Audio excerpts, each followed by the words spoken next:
ఈ క్రెడిట్ చోరీ అన్నటువంటిది గతంలో కూడా చెప్పాం. అది అలాగే కొనసాగుతూనే ఉంది ప్రతి విషయంలో. మొన్న వైజాగ్లో అదానీ గూగుల్ సెంటర్ దగ్గర నుంచి అనేక రంగాలలో దాని ఆధారంతో సహా చూపించాం. గత ప్రభుత్వం ఏ రకంగా వైజాగ్లో ఆలోచన చేసింది డేటా సెంటర్ కోసం, గత ప్రభుత్వం ఏ రకంగా ఒప్పందాలు కుదుర్చుకునింది, ఒక్క ల్యాండ్ ఇచ్చేయడమే కాకుండా డేటా సెంటర్తో పాటు టెక్నాలజీ పార్కులు, స్కిల్ యూనివర్సిటీ అన్నటువంటిది డెవలప్ చేస్తే ఎంత మంచిగా ఉంటుంది అన్నటువంటిది జీవోలు ఇచ్చి కేటాయించేటివి కూడా మనం అందరం చూసాం. ఒప్పందాలు కుదిరింది కూడా మనం అంతా చూసాం. అది క్రెడిట్ చోరీనే. ఈ మన పారిశ్రామికవేత్తల సదస్సులో రెన్యూవబుల్ ఎనర్జీ గురించి జరిగేటువంటి ప్రతి ఒప్పందం కూడా 23లో జగన్మోహన్ రెడ్డి గారి పీరియడ్లో జరిగినటువంటి ఒప్పందాలే అన్నటువంటిది స్పష్టంగా కూడా తెలియజేశాం.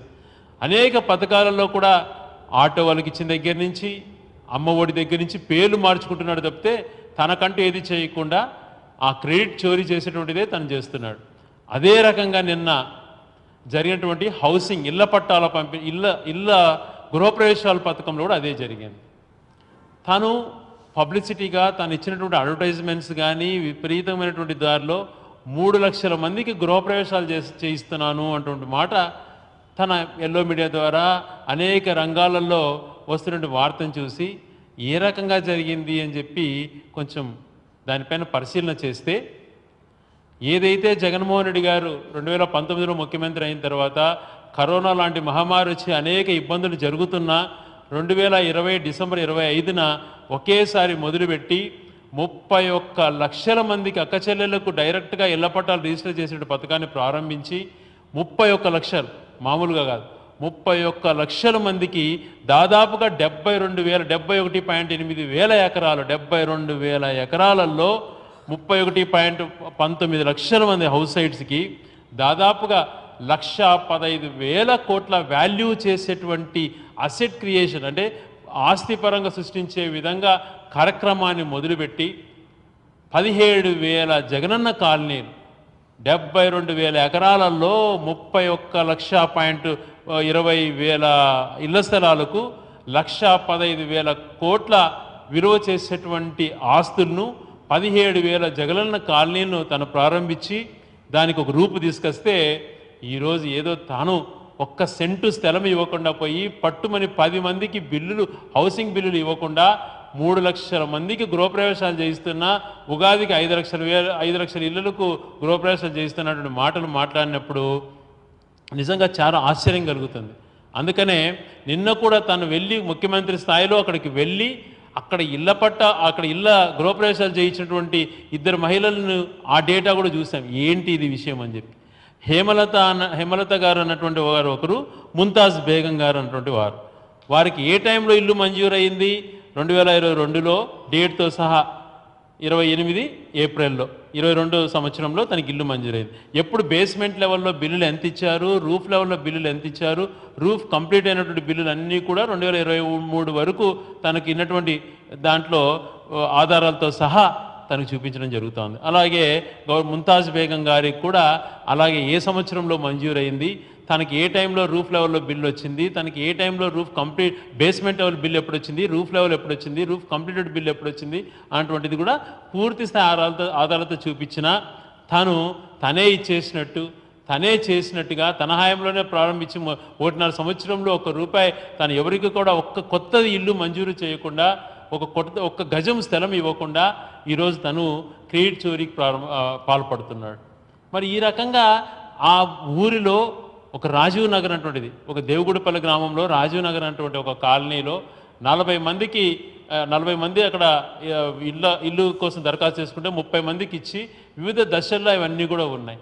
తన హాయంలో ఎవరికి కూడా కొత్తగా శాంక్షన్ చేసింది లేదు. కానీ ఒక ముఖ్యమంత్రిగా అక్కడికి వెళ్ళి తప్పుదోవ పట్టిస్తూ తాను చేసి అన్నీ ఇప్పుడు తను ముఖ్యమంత్రి అయినాకనే చేసినట్టు విధంగా చెప్పుకోవటం అన్నటువంటిది తన ఆలోచనపరం ఎలా ఉంటుందో ఒకసారి ఆలోచన చేయమంటున్నా. ఈ రకంగా తను జగన్మోహన్ రెడ్డి గారి పీరియడ్లో దాదాపుగా ప్రతి ఒక్క నిరుపేదకు, ఇంటి స్థలం లేని వాళ్ళకి అందరికీ కూడా ఇల్లులు ఇవ్వాలా అని చెప్పి తను తలిస్తే అది దాన్ని తుంగలో తొక్కి ఆ రోజు తను మాట్లాడుతున్న హేళనగా చేస్తూ శవాలు పూడ్చుకోవడానికి కూడా స్థలాలు సరిపోయి అవి శ్మశానాలతో పోల్చాడు. ఆ రకంగా పోల్చి అవమానం చేసి పేద ప్రజల యొక్క గుండె కొట్టే వాళ్ళని అవమానించే రకంగా వ్యవహరించాడు.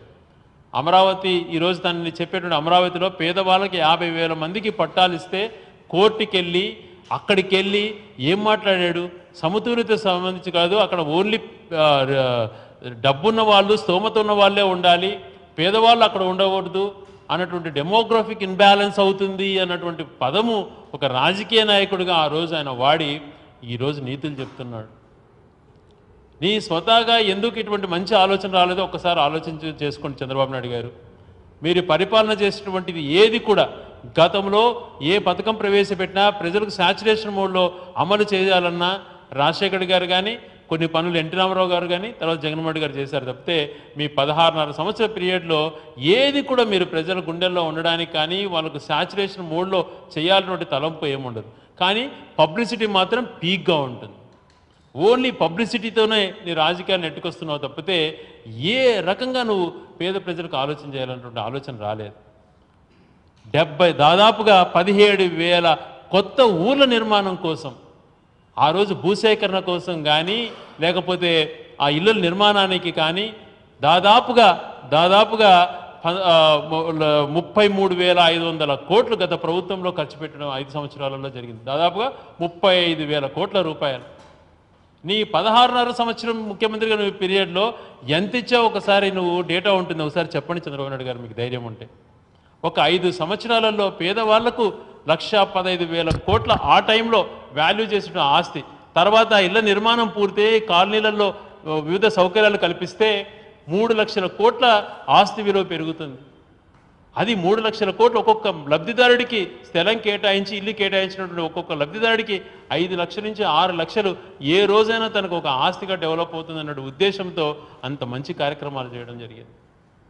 దాదాపుగా 5 సంవత్సరాలలో 19 లక్షల ఇల్లులు టిడ్కోకు సంబంధించి 2.2.5 లక్షల ఇల్లు వివిధ దశల్లో నువ్వు వదిలేసిపోయినటువంటి ఇల్లును కూడా జగన్మోహన్ గారి పీరియడ్లో కంప్లీట్ చేసి హ్యాండ్ ఓవర్ చేయడం జరిగింది. మీ పీరియడ్లో వాటిపైన కూడా డబ్బులు వసూలు చేసేటువంటి పథకాన్ని ఉంటే లేదు, తక్కువ ఎస్ఎఫ్టీతో ఉన్నటువంటి హౌసెస్కు ఫ్రీగా ఇవ్వాలా అని చెప్పి వాళ్ళకు ఫ్రీగా ఇచ్చి మీరు నిర్దేశించినటువంటి ప్రైస్ని 50%కి తగ్గించి వాళ్ళకు కూడా మేలు చేసేటువంటి కార్యక్రమం జరిగింది. దాదాపుగా జగన్మోహన్ రెడ్డి గారి పీరియడ్లో ఎలక్షన్స్ టైంకే 5 సంవత్సరాలు 9 లక్షల ఇల్లులు పూర్తి కంప్లీట్ అయిపోయాయి. మిగిలినటువంటి 8 లక్షల్లో కూడా దాదాపుగా 1,28,000 పైగా వాళ్ళకి స్లాబ్ దశల్లో ఉన్నాయి, మిగిలిన స్లాబ్ కంప్లీట్ అయినవి ఉన్నాయి, మిగిలిన 1,00,000 వరకు దాదాపుగా స్లాబ్ వేసుకునే పరిస్థితి ఉంది. అంతలోపు ఎలక్షన్ కోడ్ రావడంతో మిగిలినటువంటి అన్నీ కూడా ఎంత లెక్క అన్నటువంటిది తేలలేకపోయిన అధికారులు. ఆ రకంగా మంచి పనులు చేస్తే మీ హయాంలో ఏది చేయలేకపోగా బురజలేటువంటి కార్యక్రమం. ఒక ప్రాంతానికి వెళ్ళినప్పుడు